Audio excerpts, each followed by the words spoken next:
All right, webinar started. We'll go ahead and get Can I just, do I have a microphone? Okay. Of course. Yeah. Good morning, everybody. Welcome. Thank you for bearing with us. Sorry, we had some tech issues this morning. Real pleasure to have you join us here at Grand Rounds for the Washington University School of Medicine. I'm John Hickman. On behalf of our chair, Dr. Frazier, Drs. Costco, Spencer, and myself, thank you for joining us. In the interest of time, I'm going to fly through this. We're going to have time for questions and answers at the very end, so I will help moderate those with our speaker. Anyone here in person, please also feel free to ask questions. I am here to introduce our speaker. We have Dr. Holtzman, the Director, Division of Pulmonary Care and Critical Medicine. Thank you. Thank you and welcome everybody. This is a different experience, I would say, not only from the standpoint of the room, the size of the crowd, or lack of the size of the crowd, but interesting nonetheless. So I'd like to welcome everyone to what is the 45th year of the I. Jerome Flantz Lecture. That gives me the honor, really, to remember the amazing Dr. Flantz and then introduce this year's speaker. So with that in mind, my first slide. Oh, what was that one? My first slide shows Jerry alongside a timeline in Fountain of Youth, Flantz years for his accomplishments, beginning with his graduation from medical school here in 1935. He then practiced pulmonary medicine here for some 60 years, nearly until he passed away in 2010 at age 98. He liked to say to me that being a physician was his vocation and his avocation. So that's where he put much of his time. Along the way, his friends endowed the Flantz Lecture in 1976 in honor of his reaching so-called retirement age at 65. And in response to that, Jerry became even more vigorous and committed and went on to make his most remarkable contributions in community service, which I've marked here in purple, and fundraising, which I've marked symbolically here in green, and rightfully winning award after award, marked here in blue. His achievements seeded certainly the growth of the pulmonary division, but he was also one of the most vigorous supporters for the entire university. In fact, that the entire university has ever had, having a very heavy hand in turning his patients into friends and his friends into donors. And you'll recognize some of these names, I'm sure. Eric Newman for the Newman Center, Edith Wolf for a couple dozen endowed professorships, Al Seitman for the Cancer Center, Dave Farrell for the Learning Center, and Selma Selden, who endowed my chair, and actually many more even besides that. So all of that would have been certainly enough for the school and for Jerry, but he wanted the school to better serve the underserved. So remarkably, he and another patient friend of his named Richard Barron pushed us to revive then whole neighborhoods of St. Louis, with the idea that good healthcare also meant a good place to live, with a good job, good housing, and a good education. So in my second and last slide, I tried to capture that movement with the first shot taken in 1953, showing Jerry in his role as the founding director of the home care program at the hospital. And the second shot, fast forward 50 years, showing Jerry now a dean for community development, celebrating the renewal of the Forest Park Southeast community, including here the opening of the Adams School for the neighborhood's children. In this part of his life, Jerry maintained what I would call a fearless and really relentless commitment to improve the lives of others that were less fortunate. And my own view is that this lecture provides a legacy to remember Jerry's incredible accomplishments and aim to follow him as a model hero in our own careers and lives. So with that in mind, I know that Jerry would have been especially pleased that this year's Flantz Lectureship was awarded to Dr. Melanie Koenigshoff, who is a terrific trailblazer in her own right. And in picking Melanie, we were aiming for a renowned physician scientist who is committed to understanding problems in clinical medicine, much as Jerry was. And she has done just that in her outstanding work in lung regeneration and disease, starting in her native Germany And good for us, now working in the US of A, landing as a distinguished professor in Pittsburgh. I really am extremely pleased to introduce her as this year's Flance lecturer to talk about the long and winding road to lung regeneration and maybe see what Paul McCartney and lung biology might have in common. Melanie.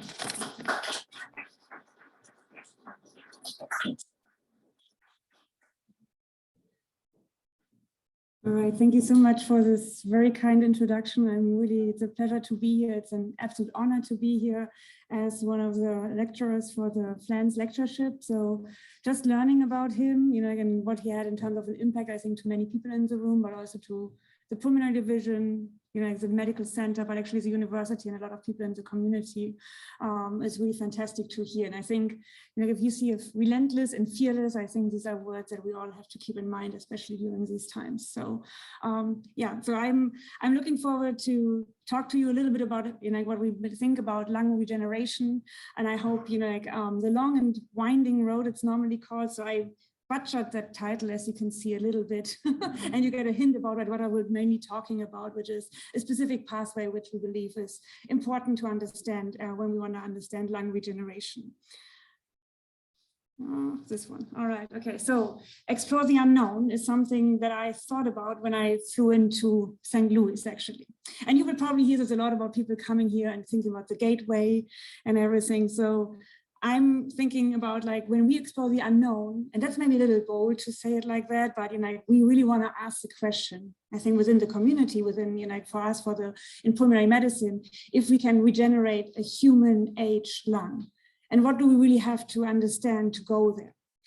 But coming here, obviously, I'm thinking about something else, and that's Lewis and Clark. And believe it or not, I actually spent a couple of evenings over the past 6 months learning about the frontier man and how all of these expeditions went for reasons that I will come to in a minute.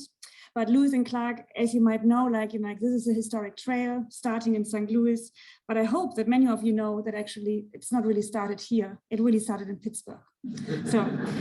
And that's true. And that I found there's an interesting connection between St. Louis and Pittsburgh. So I think people working still on making that historic trail really starting in Pittsburgh, where, I think they started in 1804 and then, had their winter camp, obviously, in St. Louis before they really ventured to the west. So if I think about reading all of this and listening about this, you hear, obviously, they had their goals and determination. They had funding, they got money to do what they were about to do. But there's a lot of perseverance, teamwork, and, luck and serendipity actually involved, that they really made the whole way to the west, if you so want. And for me, these are all things that we all need, especially I think the further you go from the left to the right, the more important it becomes. And that I think are things to remember, right? You have to have teamwork and you have to have a little bit of luck and serendipity, I think also plays a role along the way. And just to use that actually as at the beginning, I really want to talk about the team and the components for lung research. So I want to introduce, the team and the collaborators environment and the funding, which I think is important to know. So these are mainly the people, as you can see over here, that did all the work that I would talk about a little bit. And then the funding and many of the key collaborators. Mike mentioned, I'm a native German, as you probably also can hear. So this is a Munich team. So I was for a very long time in Munich, and a lot of the things that I will show you is done during my Munich time. And then obviously now being in Pittsburgh, that's a team that you can see over here. And there's a lot of stem cell potential, within that team that have been the honor to work with. So the reason why I'm really into getting, to understand how the Western frontier developed and everything is that I fall in love with Yellowstone and Grand Teton. We actually have a second home there. And one thing that I really, enjoy next to the wildlife and everything is actually just seeing how Yellowstone developed. And that brings me back to the topic of lung regeneration. So in 1980, there was a huge fire in Yellowstone, and the New York Times actually had a headline saying Yellowstone will never recover. It will never be the same. So, and basically it changed, it recovered, it regenerated itself in some of these parts. And that's at least what these pictures, it's actually not taken far from our home, are taken, where you see still areas that are really disastrous, burned down from the fire, but you also already see regrowth and regeneration happening. So we, try to actually have that concept, that idea of like an endogenous potential of regeneration, how this might help us to understand chronic lung diseases such as COPD and pulmonary fibrosis, which are the diseases I will mainly talk about today. And basically the biggest question really here, I hope you can see this. Yeah, it just takes some time.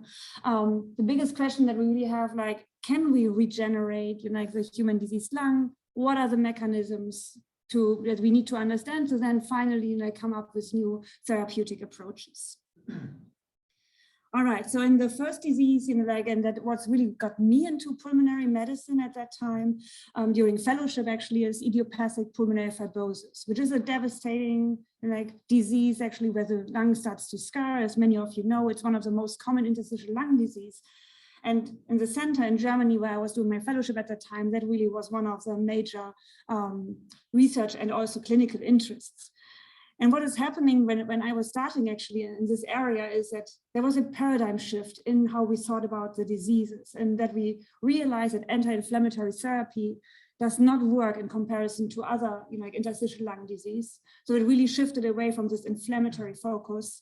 And also it shifted away from the fibroblasts and these fibrosis and scarring tissue to the recognition that also other compartments within the lung, especially in IPF, are impaired. And this is on the right-hand side. You can see here so-called honeycomb cysts and so-called distal lung epithelial cell reprogramming. So I came into that field when everybody was realizing that epithelial cells play very much of a role. And I have to admit, my glasses are still very much epithelial cell-like. So I will talk a lot about epithelial cells because I really believe that, we have to understand these cells much better to understand how the disease happens.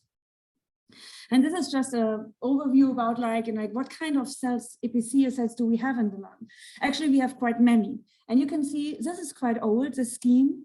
And by now, with single cell analysis, I can probably add every week another subcell type, another cell state that we discover, which is very exciting. But I still felt that just looking at this one, at this scheme, still shows you, I think, the principle, what we know about the lung epithelium. You have a lot of different cell types, and then you have a regenerative progenitor cell potential. So you see all these arrows that we have in here, meaning that some of these cells actually are working as progenitor cells for more downstream, more mature cells. And it just shows you how flexible and adaptable this system actually is, and that we really have to understand how we can harness this a little bit better. So then within the diseased lung, people have described all kinds of different phenotypes for an epithelial cells in an IPF lung. So very different ones, and you can just see a couple of findings that we had by many, many investigators over the past years. Basically, for me, I'm calling it's a frustrated epithelial cell. The cell tries to survive, actually tries to repair, but it has all these different kind of phenotypes, and probably some of these phenotypes are also specific to some of the subtypes that I just mentioned to you previously. But really, when we started out, we wanted to understand what's going on with this cell, what is actually the cell messaging to us. And right now, I think we know that we can use epithelial cells, that they play an important role in contribution to pathogenesis in the disease, but also can be seen as a therapeutic target. So we not only want to target necessarily the fibro proliferation, the fibrosis, but also other cell types more specifically in IPF to really make headway. So how we started at the beginning out is really isolating these cells and characterizing them, mainly from human tissue, but also from mouse tissues by a lot of different technologies. And the major finding actually was from our side, what we really focus on the lab, that we found one signaling pathway to be important in these cells, which is Wnt signaling. And yeah, I still miss Game of Thrones. I don't know if anybody's aware, but the winter is here, not now, obviously spring is coming, but that's something that we always keep in mind. So I want to have a quick introduction to you about the pathway. As I mentioned, it is a well-known pathway which is essential for lung development. Without Wnt signaling, we wouldn't have a lung to start with. And I think that's, basically shows you Mother Nature does this for a reason. So we have Wnt signaling for a reason.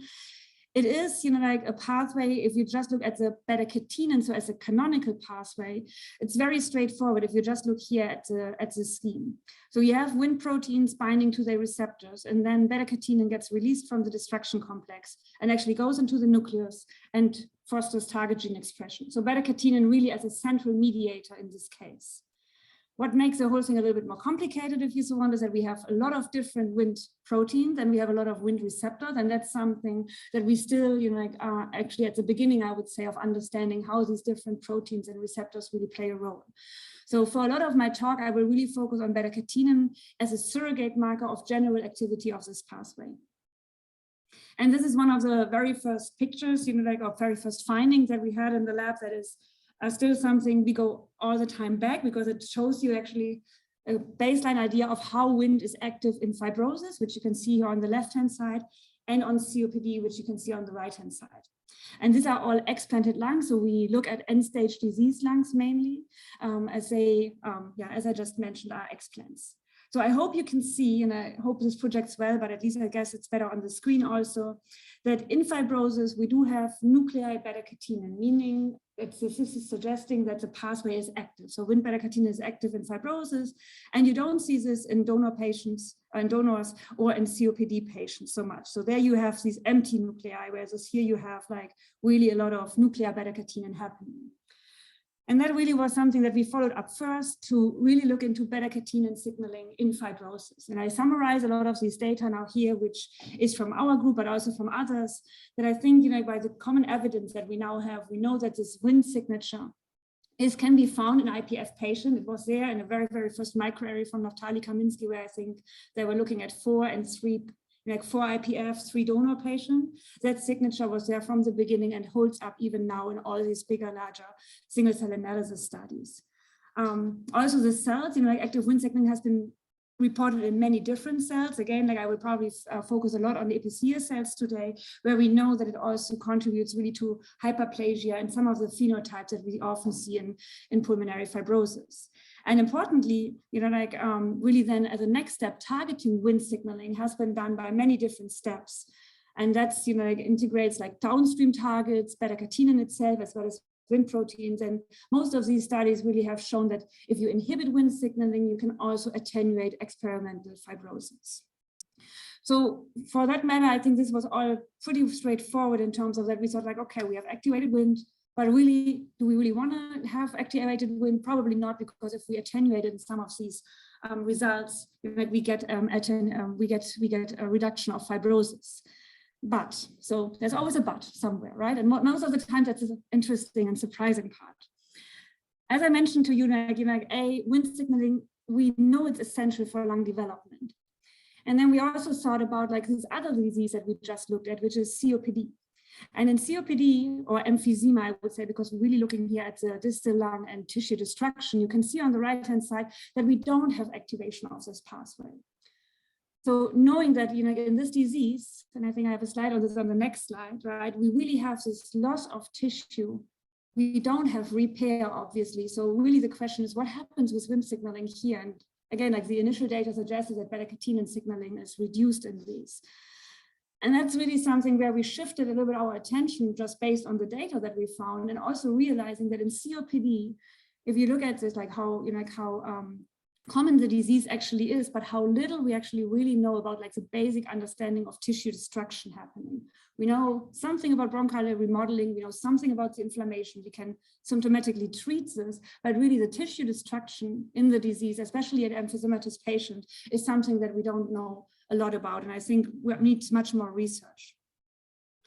So we looked a little bit more closer in okay, how is Wnt signaling reduced? So on the left-hand side here, you see again, very similar to what I've shown you before, we went back, took another cohort of patients, looked into donor tissue as well as COPD tissue. And I hope again, you can see that we have this empty nuclei, so there's no activation of beta-catenin. You also could see that we then moved to mouse models that I will talk about a little bit more. There's 2 mouse models in COPD, I would say, that are commonly used. So one is the elastase-induced COPD model, where you really have tissue destruction, a very heavy injury model, actually. And the other is a little bit more, I would say, relevant also for our patient. This is a cigarette smoke-induced model that we use in the mouse. Both of these are in the mouse. And you can also see here that we have reduction in these models. So I show you a couple of Wnt target genes here. So downstream targets also implicating that this pathway really is not activated in the disease. And what I would like to highlight actually is something here on the right, and I hope everybody can see my screen fully. I just realized maybe that's better like this.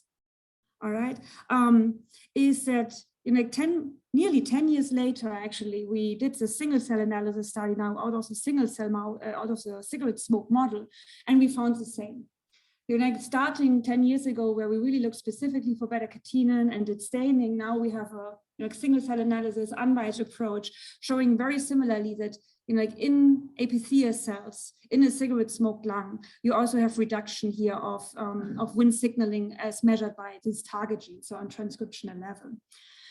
And that's always, good to see that you can, see these things confirmed in different places on different continents over time, but basically showing us we have, no activation of Wnt signaling in this disease. And we went then on, I think, which was like the very classical next step, next question, if you so want. And this is what happens if we activate Wnt signaling in this model? And again, we did this first within the emphysema model with the elastase induced, that's the data that I show you here. And then, we actually repeated this a couple of years later in the cigarette smoke model. Basically, what you can see here, I hope you can see this tissue destruction based on elastase, which really is just digesting actually the tissue, right? So you really have a huge loss of tissue surface over here. And then we went in with a very well-known Wnt activator, which is lithium chloride, which is a GSK3 beta inhibitor, which is not exclusive Wnt activation, but very much is well known in the literature to be used to activate Wnt. So we waited for established emphysema, so that it's not preventive model, but therapeutic, went in with Wnt activation. And I just show you one major finding that really drove a lot of the research moving forward. And this is then that you could see that we have attenuation and potentially even reversal of some of the phenotypes that we saw before. So that was, exciting for us. We saw that we not only have reduction of Wnt signaling, but we can also use it to therapeutically, target emphysema. So obviously, this is in the mouse, and actually it brought us to a lot of questions. So the first question, and maybe that is just a summary that I just mentioned, is if you think about it, Wnt is active in IPF. We know it's important for lung development, and we know that if we activate Wnt, we can initiate repair. So the first question that we really had and still have is, why don't we have proper repair then in an IPF lung? Right? If Wnt signaling is active, if activation of Wnt signaling is meant to be something that repairs the lung, why is this not happening in IPF? And that's, I would say, active ongoing research. There's a couple of ideas, and talking with Mike about cars last night, I needed to put this in. It's not Porsche, it's BMWs, that's my favorite cars. But I'm trying to think about lung regeneration and how to achieve lung regeneration, similarly to how to drive properly with a car. Right? And if you can see here, you have all kinds of different cars, and they all will drive differently, depending on the pavement they are on, depending on the driver, depending on the co-driver, depending on the as a model, actually, so is this a new car, is this an old car? And so this is very similar to what we think, when I try to think about as a concept, how we approach impaired regeneration in pulmonary fibrosis. So maybe, our cells in IPF, they are old, they have genetic mutations, all of these things can change how a cell reacts to Wnt signaling. As I mentioned, there's a lot of cells, a lot of diverse cellularity actually in fibrosis, and that is different between an IPF lung and a COPD lung, and that again might change the outcome of what we see. And then the last part I always feel is this, what we learn more and more about is really a hallmark of fibrosis, where we have this extracellular matrix enrichment. And again, that's the pavement. This is where our cells sit on. And depending on the pavement, depending on the ECM composition, the cell might very well react differently. So our idea goes more not to, we want to block Wnt signaling, but we maybe want to try to redirect it and understand what else is impacting a non-positive outcome, if you so want, in terms of regeneration. And then the other part basically for COPD, and this is where I want to show you a little bit more data now, is that we ask a couple of questions after these initial findings. So as I mentioned at the beginning, we really want to see, can we translate this to human tissue? Does that have a meaning for patients? Is this worth moving forward with? And then we saw this phenotype, but we don't know the mechanism about it.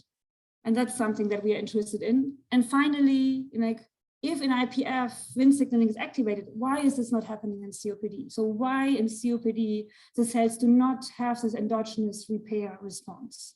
And I hope I have time to go over a couple of these questions with you for today. All right, this is the first one. Can we initiate repair in human COPD tissue? And I just put, yeah, a couple of people that were essential, you know, like across the Atlantic over time here. Basically, a lot of people, while I was moving to Denver, visited the Munich lab and vice versa. So it's really like a very international, nice crowd. This is still Oktoberfest, when we still have to happen Oktoberfest actually in Munich. So, but really the question is, what can we do with human tissue? And what we very much focused on, and you know, like in general within the lab, is to try to really develop human tissue models so that we can use these human tissue functionally to assess if we can have new therapeutic options for chronic lung disease. And one of the tissues, or one of the methods that we really focus on, is the so-called precision cut lung slices. And that's a methodology which is around for quite some time by now, and where you actually fill the lung with low melting agarose so that you can actually cut it, because otherwise the lung, you know, is not easy to cut because it's full of air, if you so want. And you can see this here on the left-hand side. And then you can cut it into 300 to 500 micron slices, and that's called precision cut lung slices. And these slices can then be cultured over time, and you can just see here on the right, can be used for a variety of different assessments. I want to focus a little bit on what you can do with human slices. I mean, there's a lot what you can do, like for mouse models and imaging and lineage tracing with these technologies. But really, the important thing for us was to focus here on human tissue so that we could have living human tissue in the dish. And not only a single cell type, but really the human tissue in its natural 3D environment over time. And that obviously gets me to that this is a tool for drug discovery and also for drug validation mainly. And again, like thinking about getting these in terms of biopsies from specific patients, we could think down the way on precision medicine approaches, although that's obviously something that will need time to develop, but I think is a very reasonable approach to move forward. So we did this from COPD patients. So this is from mainly, I have to say, this is mainly from tumor resection. So for lung cancer resection tissue that we get here, where these patients also had COPD or didn't have COPD. And you can hopefully see already here a little bit like from the imaging that you see this tissue destruction in COPD patients. And we actually then really ask the question, if we now take this tissue and we have it in ex vivo, in culture, can we also in this COPD tissue activate Wnt signaling? And this looks like a very basic slide maybe, but I think this is really something where we were very happy to see, because we could see changes with Wnt activators. And that meant, COPD, often called a burned out disease, we cannot do anything anymore, like this tissue still reacted, right? So on the left-hand side, you just see like, yes, we did a Wnt activator, in this case, lithium chloride. We could still see beta-catenin going up and beta-catenin being in the nucleus and being active. So that's at least showing us there is some response of the tissue. And then again, like with the methodology that we had at the time, we looked at a couple of type 2 and type 1 cell markers, so really epithelial cell marker, and specifically looked at also the functionality of these epithelial cells. So type 2 cells secrete surfactant, which is super important in this context. So you can see that if we have lithium, you also have an increase in surfactant secretion. So not only does the tissue respond, it also responded in a way that we would say like this is actually promising in terms of epithelial cell activation. We are following this now like continuously with getting tissue from patients and doing these tests. We actually expanded this a little bit, not only looking at lithium chloride, but also at other activators, really showing very similar studies. But I want to say like one word to lithium, because that's something which is an FDA, is an FDA approved drug. Lithium is used for patients with bipolar disorders, for example.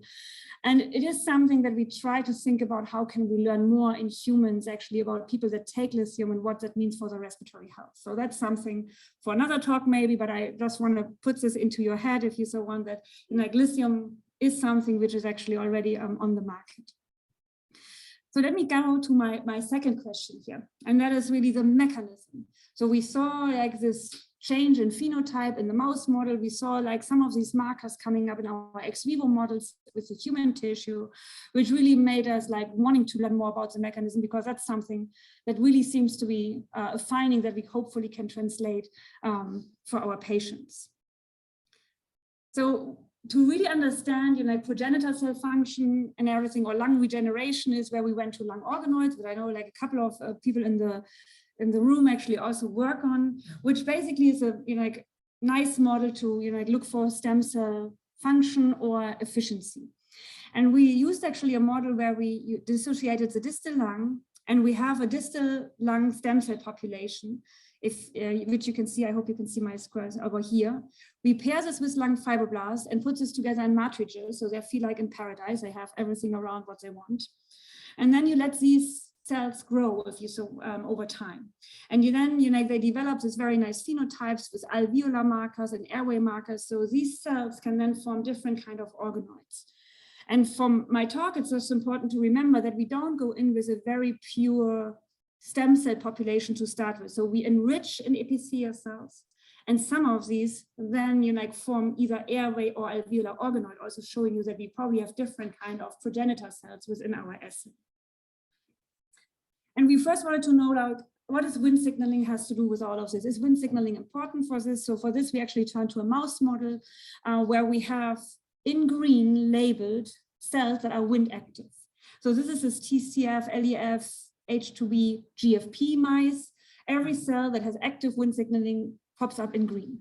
So we looked into this a little bit more closely. So we looked for epithelial cells here by flow cytometry. Here you can see epithelial cells that if they have a GFP signal, and we repetitively saw different subpopulations of Wnt activity. And just for now, I can talk later a little bit more about if somebody's interested about this high versus low Wnt activity, but you can clearly see a lot of cells don't have active Wnt on baseline, but a couple of these have. And if we then isolated these cells based on the GFP signal, and we put them into an organoid assay to see what is actually with these different combinations, I hope what you can see here on the right is that whenever we have Wnt active in these cells, either in the low or in the high population, we do get organoids. And if we don't have Wnt active in these cells, then we don't get organoids, which is suggesting that really we need Wnt signaling to initiate an organoid formation. We also then looked a little bit further if we can modulate the system, just to find different kind of ways to prove what we just observed.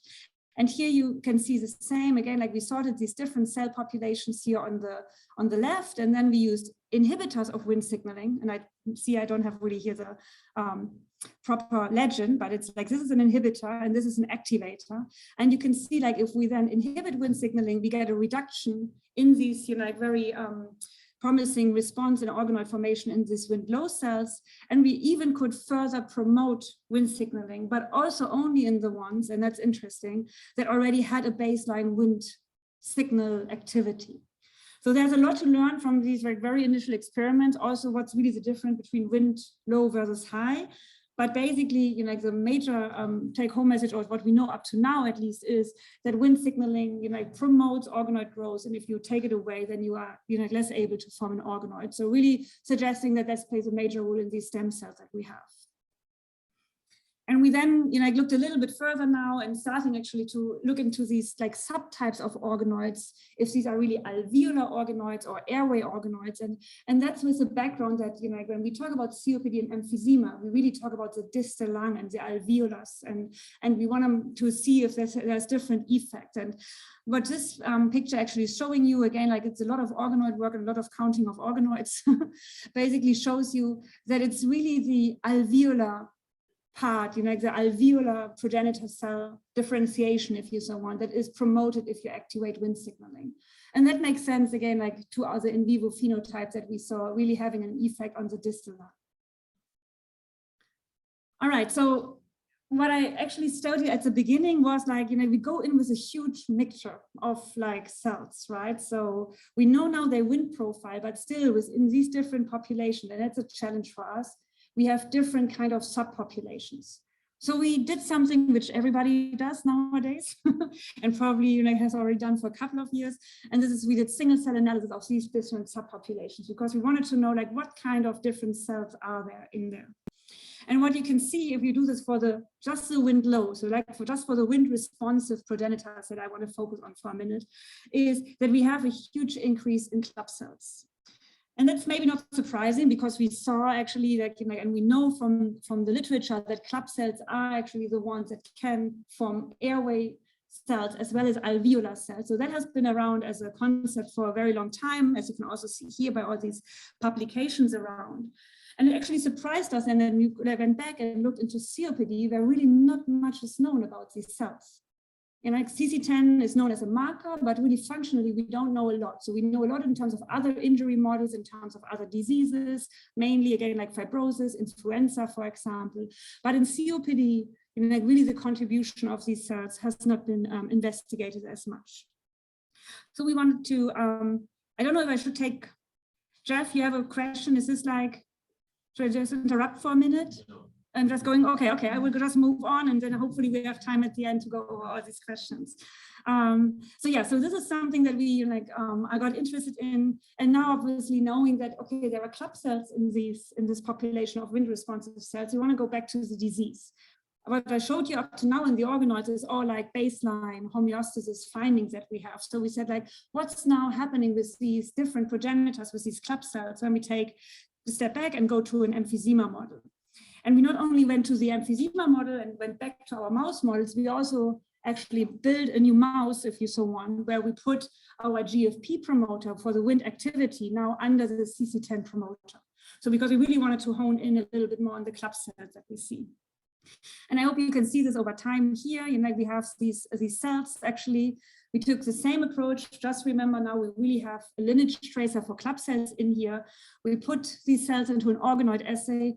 And I hope you can see here on the right, and just maybe look first on these open bars here, that there is a reduction in organoid forming capacity, which is maybe not surprising, but still, it makes sense if you so want, and hasn't been shown before, that you have a reduction in progenitor cell function in an emphysema model, really placing the idea of that emphysema has something to do with an impaired endogenous repair response, up there next to obviously inflammation and everything else that we know that plays a role.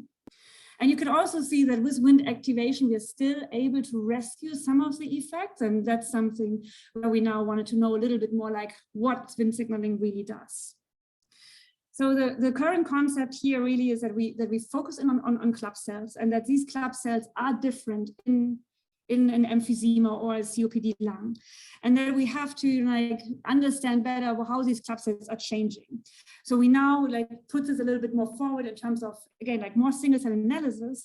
However, I want to highlight actually, while this is all mouse data that I showed you up to now, we also do have a very nice human COPD single cell data set now. And I want to also to highlight that paper from the Morrissey's lab actually came out just last week, where they really looked into human distal airways, where we also can see club cells, where they also could find a secretory cell. So a very similar cell maybe, that can regenerate alveoli. And I think that's really showing, two things. A, we learn more and more about the specific region and the specific concept in terms of regeneration for COPD. And it just shows in general that we are now much better able to really look into human tissue and are able to really make significant findings. So that's really an amazing paper that I can just recommend for everybody to have a look at. All right, so that brings me to the last question, which I like so very much. And this is actually done work by Huke, who's over here, together with Florian, Viola. So this is all people, fellows and MD students actually from the lab. And this is an elevator selfie at ATS. So I hope I see you all at ATS. So this is, some of the things that we miss. Probably nobody of us would now go into an elevator and be that close necessarily, right? But this were the good old times, if you so want. So what is really preventing wind activation? So why does the cell not endogenously happen to activate wind signaling in a COPD or an emphysematous lung? And the last concept that I would like to share and just get you thinking about is that we believe, again, I come back to CAST, but this is European style driving, not automatic, right? How do you really drive a car? So you have to get off the brake and you have to use the clutch, but you also have to gently push the gas, right? So that's it's an orchestrated method that you have to use. But this is what we believe, we have to think about if you think about regenerating the lung. And I will come back to this hopefully at the end. And that actually really got us into the thinking that, we know that this beta-catenin pathway is important for regeneration. And I told you at the very beginning, wind is much more complex, right? So I don't want to scare you away with this, at the end of my talk, if you so want, I just want to highlight how how complex the pathway actually is, but I want to focus on a very specific thing here.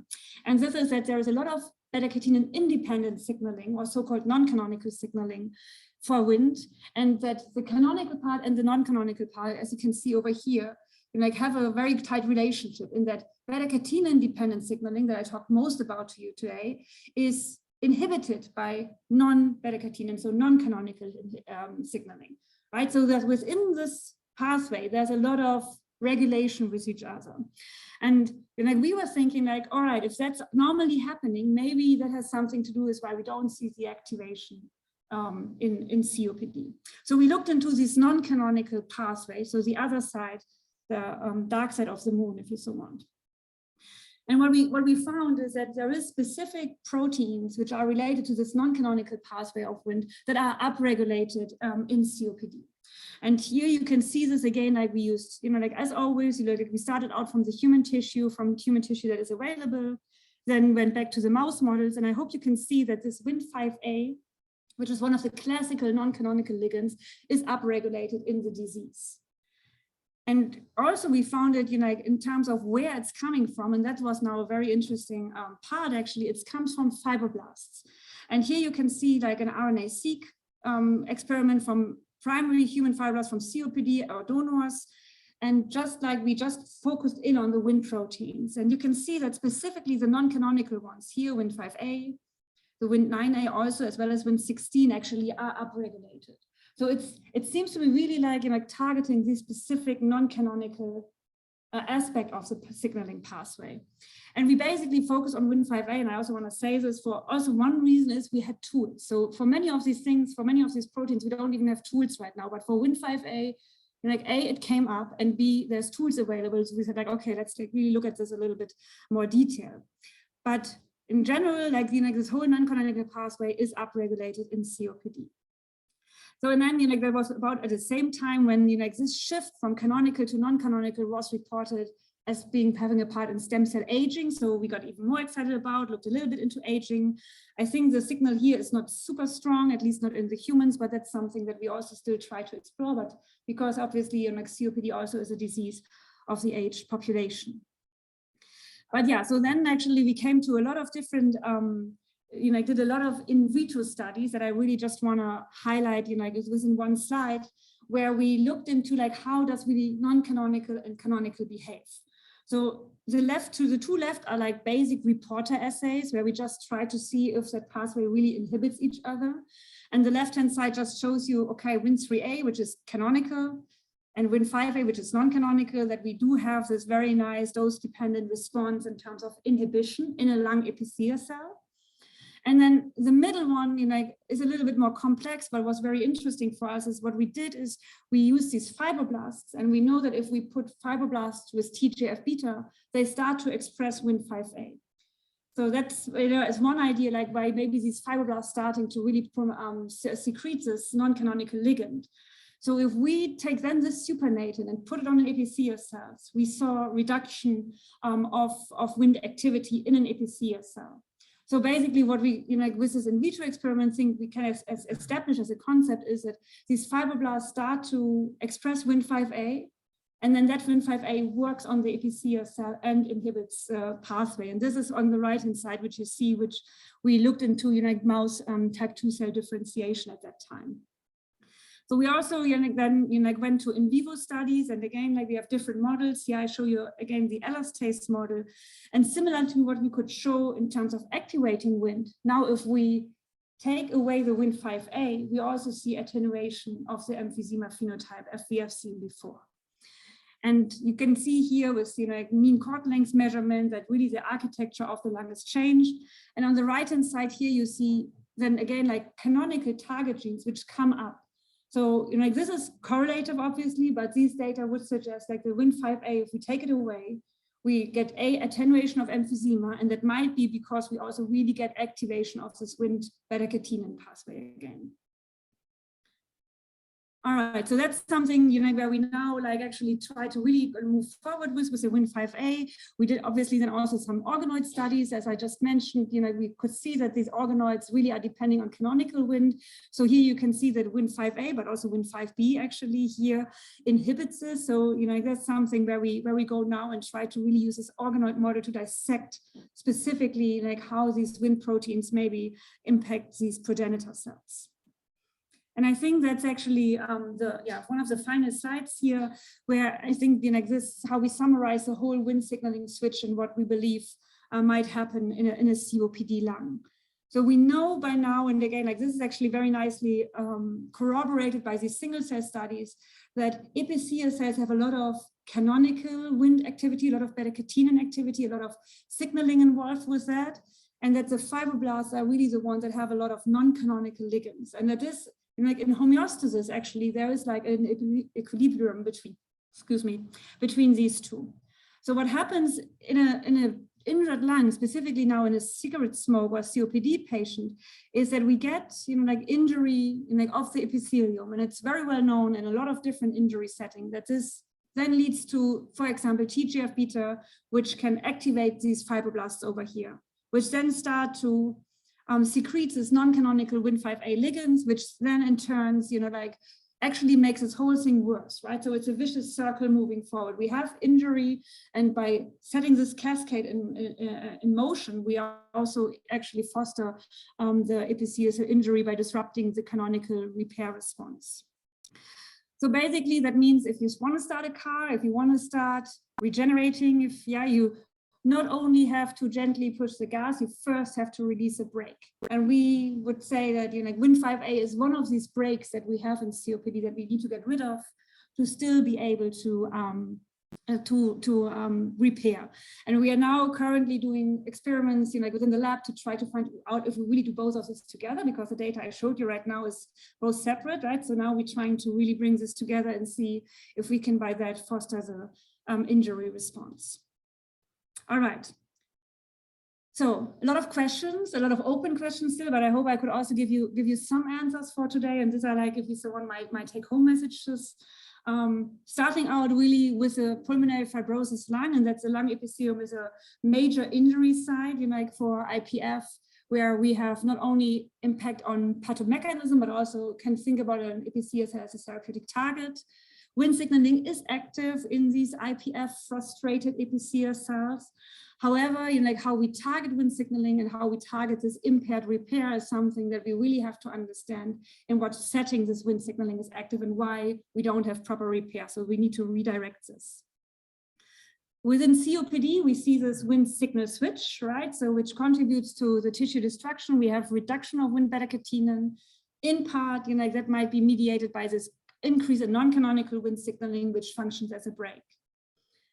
And then finally, you know, we can use wind activation as, you know, like, not only in experimental models, but at least for us, very exciting, also could use COPD patient tissue to show that we can activate this pathway and that this might lead to repair. And looking now a little bit more in detail on the mechanism, we're looking into like this distal lung progenitor cell functions and specifically club cells that are altered in COPD.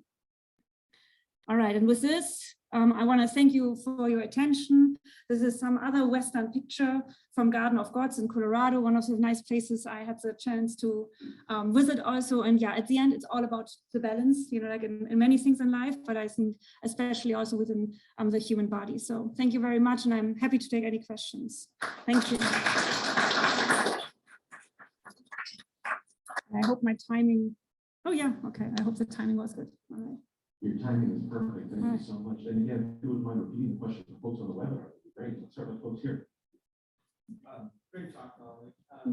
It's interesting to think about approaching lung repair from a model of pulmonary fibrosis, very dysfunctional and pulmonary curve. What can you say about these pathways during development, and how does the role of the vascular play a role in this? Yeah. All right. Yeah, thank you so much. So the question was, I think, like two parts. Basically, the first is, you know, like how to really think about lung regeneration in an pulmonary fibrosis lung, where we know that so many other things are actually ongoing, and that this is really something where we think differently about like repair than normally in COPD. And the second part is about like going back to development and a lot of these developmental pathways and how they play a role specifically in terms of the vasculature, right? So yeah, I think it's a very good question. So let me start with the vasculature, because I think that has been completely not neglected, but I think under-investigated at least. And that's something where we know from lung development how tightly this is regulated. And if you go back to really looking into how the lung developed, I'm obviously focused on wind, but there's sonic hedgehog, there's TGF-beta, there's so many other different pathways. And I think what we actually can learn from really is like, we have to understand how the lung is built to understand how we can rebuild it at one point, right? So I think that's where we really have to understand a little bit more, and especially in fibrosis, there's more and more literature coming out, looking at the vasculature side actually of things and what these endothelial cells especially also secrete and thereby also contribute to the disease progression. So I think that's like still something that we actually just starting to understand, but that's obviously a very important part to move forward.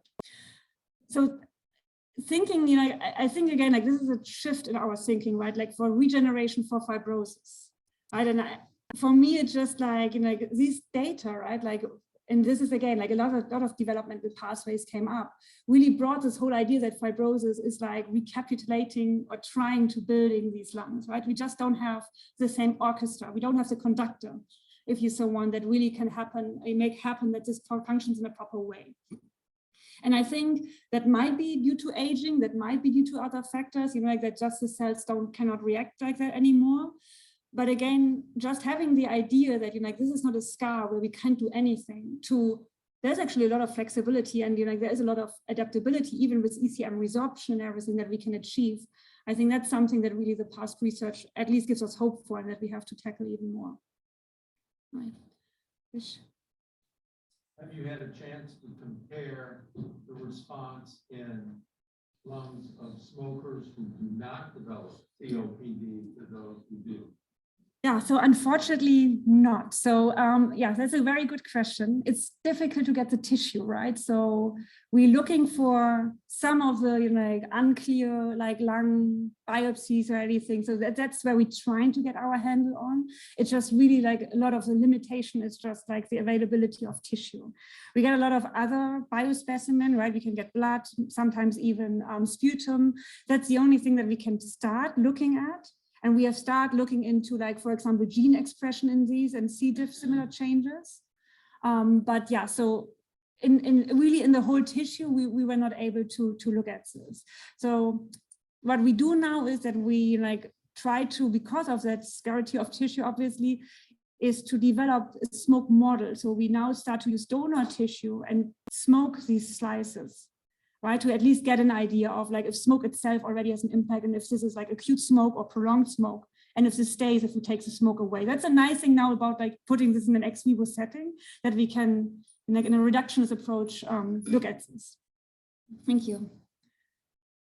Yeah. So thank you, it was a very nice talk. So what determines if certain cell types like club cells better respond to Wnt signaling for repair? Yeah, so the question was, sorry, I have to repeat the question. The question was like, how does a cell, like, why do some club cells respond to Wnt signaling and others not, right? So yeah, I don't know. So this is, that's a very good question actually, because I showed you the single cell data from the Wnt low cells, but obviously we also have the one from the Wnt negative, right? So, and we do have club cells in there, but even if we try to increase Wnt signaling, we can't get them activated, right? So, I mean, there's this data out for the type 2 cells, similarly, like from Bill Zacharias' lab, like that there's a subpopulation of type 2 cells, which is like responding to Wnt versus others not. And that might be something very similar for the club cells, but I can't tell you right now if this is because of where they're sitting, if it's just location, like on what they're sitting, or if it's really an endogenous deficiency, if you so want, or the different ability to respond to that signal. Yeah, thank you. Can I respond to Chris's question for a second and come back to the idea that we try to grow these organoids. We recognize that the efficiency is still quite low, right? I mean, on the order of 1 to 5%. Yep. And when we talk about sort of the paracrine versus autocrine, the different sort I sort of wonder, it makes me think, you obviously know what I work on and where this is going, but, I wonder, are we missing something in the big picture? Is it presentation? There's more signals that are not present, that we're not putting in culture, and then that could be then of course applied to the, regeneration. Yes, yeah. No, I think so. The question is, why thinking about like the organoid assays and that we still have very low percentages of general organoid formation, right? There are only very few cells of that we have in that like start forming organoids. And the question is this just because there's just so few cells in there, right? Or do we don't really have a good setup in terms of our organoid model, in terms how we really model what's happening in vivo?